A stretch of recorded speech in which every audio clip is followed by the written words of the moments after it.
Il Carboni è uscito imbattuto sabato dal campo della capolista Monterosi con un pirotecnico 3-3 e ha chiuso il campionato di Serie D con un meritatissimo nono posto. La squadra di David Suazo, priva del suo uomo faro nella costruzione del gioco, Marco Piredda, squalificato, sul piano del gioco ha retto comunque il confronto con la squadra che ha stradominato il campionato, caduta una sola volta quest'anno proprio contro il Carboni all'andata a Sant'Ari, ed è stata capace di recuperare due volte 2 gol di svantaggio.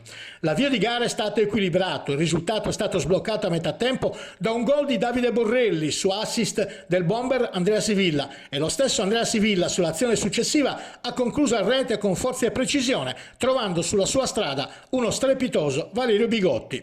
Il Carboni ha incassato il colpo e ha reagito subito, andando vicinissimo al pareggio dopo soli 4 minuti. Calcio di punizione dei 25 metri da posizione centrale, grande botta di Roberto Cappai e splendida risposta del 19enne portiere laziale Alessio Salvato.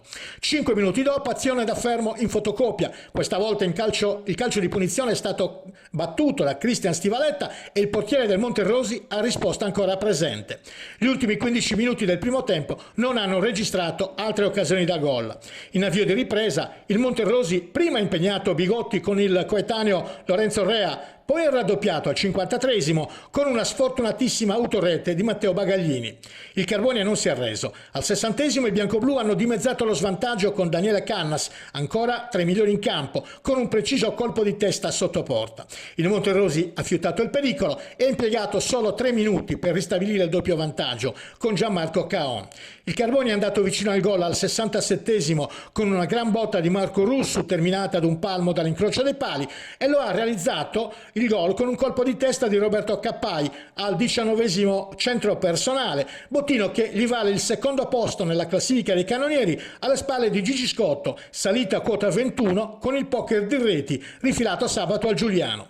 All'81esimo Valerio Bigotti ha negato il quarto gol al Monterosi su conclusione di Gianmarco Caon. All'89esimo Lorenzo Rea ha colto un palo pieno su una conclusione a botta sicura che avrebbe chiuso i conti della partita, e al 90esimo è arrivato invece il gol del pareggio del 3-3 del Carbonia. Marco Russo ha calciato dalla lunga distanza, il portiere Salvato questa volta si è fatto sorprendere e il pallone ha terminato la sua corsa beffardamente alle sue spalle.